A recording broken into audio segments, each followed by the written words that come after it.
किती ऊन पडतंय आणि शेणीच्या गौरी भरून घेऊन येतात आहेत. हे बघा, आता लागेल ना व पावसामध्ये, मग आणून ठेवून देतात आहेत. हे बघा,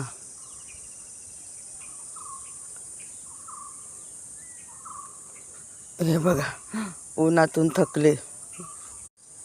हे बघा, परत आणलानी 4 चक्कर मारलानी. 4 किती आणल्या? 4 गोण्या आणल्या ना?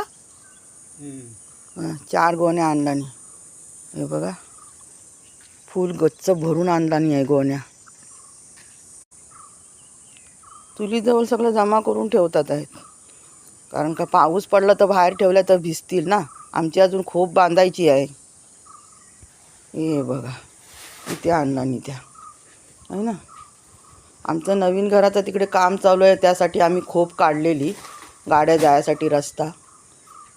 आता खोप बांधू आम्ही पावसाच्या आधी. कसा वाटला मित्रांनो व्हिडिओ? कोकणातली माणसं कष्टालू आहे ना. थकले बघा.